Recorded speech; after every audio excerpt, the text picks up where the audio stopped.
മാരുതിയുടെ വണ്ടികൾ ഇഷ്ടപ്പെടാത്ത മലയാളികളുണ്ടോ എന്ന് ചോദിച്ചാൽ നമ്മുടെ ഇടയ്ക്കില്ല. എന്നാൽ ഒരു 2021 മോഡൽ ഒരു ഷിഫ്റ്റ് ഡിസയർ ഞാൻ നിങ്ങൾക്കായി തന്നാലോ? അപ്പോൾ നമ്മുടെ ഇന്നത്തെ വീഡിയോ 2021 മോഡൽ ഷിഫ്റ്റ് ഡിസയർ.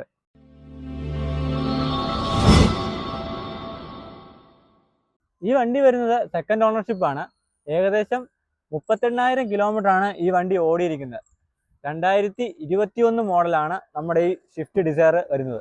ഈ വണ്ടിയുടെ ഫ്രണ്ടിലെ ഏരിയയിലോട്ട് വന്നു കഴിഞ്ഞാൽ പ്രത്യേകിച്ച് സ്ക്രാച്ചസോ കാര്യങ്ങളോ ഒന്നും തന്നെ ഇല്ല. പിന്നെ ഈ വണ്ടിക്ക് ഫോഗ് ലാമ്പ് ഇല്ല കേട്ടോ. അതാണ് ഈ വണ്ടിയിൽ ഏറ്റവും വലിയ ഞാൻ കണ്ടൊരു പ്രത്യേകതയുള്ളത്. ഫോഗ് ലാമ്പ് ഇല്ല. ബാക്കി ഫ്രണ്ടിലോട്ട് വന്നു കഴിഞ്ഞാൽ മറ്റ് സ്ക്രാച്ചസോ കാര്യങ്ങളോ ഒന്നും തന്നെ ഇല്ല.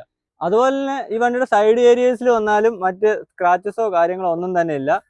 ഇനി നമുക്ക് ഈ വണ്ടിയുടെ ടയർ ഏരിയയിലോട്ട് വരാം. ടയർ ഏരിയയിലോട്ട് വരുമ്പോൾ ആദ്യം നമുക്ക് ഈ വണ്ടിയുടെ ബാക്കിലെ ടയർ വന്നു കഴിഞ്ഞാൽ ഇത് ആവറേജ് ആണ്. ബാക്കിലെ 2 ടയറും ആവറേജ് ആണ്. അതുപോലെ തന്നെ വണ്ടിയുടെ ഫ്രണ്ട് ടയറിലോട്ട് വന്നു കഴിഞ്ഞാൽ 50% ഇനി ഓടാനുണ്ട് കേട്ടോ. ഞാൻ നോക്കിയിട്ട് വണ്ടിയുടെ ഡിക്കി ഏരിയയിലോട്ട് വരാം. ഈ ഡിക്കി നമുക്ക് ബാക്കിലൂടെ ഓപ്പൺ ചെയ്യാൻ പറ്റുന്നില്ല. ഇത് നമുക്ക് ഫ്രണ്ടിൽ നിന്ന് വേണം ഈ ഡിക്കി നമുക്ക് കൺട്രോൾ ചെയ്യാം. ഫ്രണ്ടിലെ ഡ്രൈവിംഗ് സീറ്റിന്റെ അടിയിലാണ് എല്ലാ വണ്ടിയിലെ പോലെ തന്നെ ഇതിന്റെ ഡിക്കിയിലെ ഓപ്പണിംഗ് വരുന്നത്. ഇനി നമുക്ക് ഡിക്കിയിലോട്ട് വന്നു കഴിഞ്ഞാൽ അത്യാവശ്യം ക്ലീൻ ആൻഡ് നീറ്റ് ആയിട്ടുള്ളൊരു ഡിക്കി സ്പേസ് ആണ്. ഒരു 400-500 ലിറ്റർ കപ്പാസിറ്റി വരും. പിന്നെ സ്റ്റെപ്പിനി കാര്യങ്ങളൊക്കെ ഇതിലുണ്ട്. സ്റ്റെപ്പിനി വരുന്നത് നല്ല പുതിയ ടയറാണ് കേട്ടോ. നല്ല അടിപൊളി പുതിയ ടയറാണ് സ്റ്റെപ്പിനി വരുന്നത്. ഇനി നമുക്ക് ഈ വണ്ടിയുടെ ഇന്റീരിയർ കാഴ്ചകൾ കാണാം. നമുക്ക് നേരെ വണ്ടിയുടെ അകത്തോട്ട് പോവാം. അകത്തോട്ട് വരുമ്പോൾ തന്നെ സീറ്റൊക്കെ അത്യാവശ്യം നീറ്റ് ആൻഡ് കണ്ടീഷനാണ്. വേറെ സ്ക്രാച്ചസോ കാര്യങ്ങളൊന്നും സീറ്റിലില്ല. അതുപോലെ നമുക്ക് ഈ വണ്ടിയുടെ ഫ്രണ്ടിലോട്ട് വന്നാൽ സ്റ്റിയറിംഗിൽ അത്യാവശ്യം കൺട്രോൾ കാര്യങ്ങളൊന്നുമില്ല. ഹോൺ മാത്രമേ ഉള്ളൂ. പിന്നെ ഇത് വരുന്നത് ഡിജിറ്റലാണ് ഈ ഏരിയ വരുന്നത്. ഇവിടെ തന്നെ മ്യൂസിക് സിസ്റ്റത്തിൻ്റെ കാര്യങ്ങളുണ്ട്, AC കൺട്രോളിൻ്റെ കാര്യങ്ങളുണ്ട്. പിന്നെ തൊട്ട് താഴെ തന്നെ ചാർജിങ് ഓപ്ഷൻ 2 ഓപ്ഷൻ വരുന്നുണ്ട്. ഒരു നമ്മളല്ലാതെ നോർമൽ ചാർജർ കണക്ഷൻ വരുന്നുണ്ട്. അതുപോലെ തന്നെ USB കണക്ഷൻ വരുന്നുണ്ട്. പിന്നെ ഇവിടെ ബോട്ടിൽ ഹോൾഡർ വരുന്നുണ്ട്. പിന്നെ വണ്ടി വരുന്നത് മാനുവലാണ്. സീറ്റിലോട്ട് വന്നതിലും വേറെ സ്ക്രാച്ചസോ കാര്യങ്ങളൊന്നുമില്ല. പിന്നെ ഫ്രണ്ടിൽ അത്യാവശ്യം സ്പേസ് കാര്യങ്ങൾ എല്ലാം ഉണ്ട്. ഈ വണ്ടിയിലെ ഫ്രണ്ട് ഡോർ 2ഉം ഓട്ടോമാറ്റിക് ആണ്.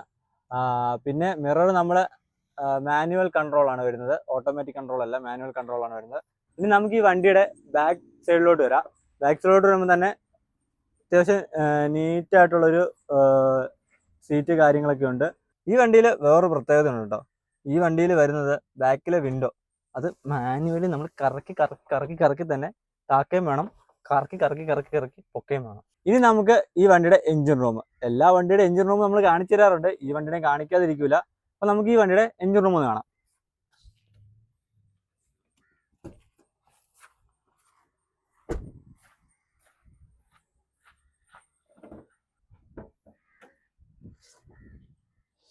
ഈ വണ്ടിയുടെ എഞ്ചിൻ റൂമിലോട്ട് വന്നു കഴിഞ്ഞാലും അത്യാവശ്യം നീറ്റ് ആൻഡ് ക്ലീൻ ആണ്. ചെറിയ പൊടി കാര്യങ്ങളൊക്കെ ഉള്ളൂ.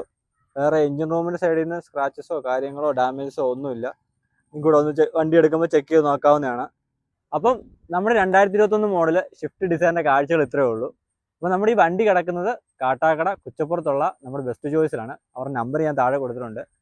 അപ്പം ഈ വണ്ടിക്ക് അവർ ചോദിക്കുന്ന പ്രൈസ് 560 ആണ്. സെക്കൻഡ് ഓണറാണ് ഈ വണ്ടി വരുന്നത്.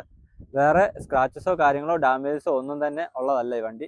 പിന്നെ നിങ്ങൾക്ക് ഈ വീഡിയോ കണ്ട് ഇവിടെ വന്ന് വണ്ടി എടുക്കുമ്പോൾ ഫുൾ കാര്യങ്ങളും ചെക്ക് ചെയ്തിട്ട് വണ്ടി എടുത്തുകൊണ്ട് പോകാവുന്നതാണ്.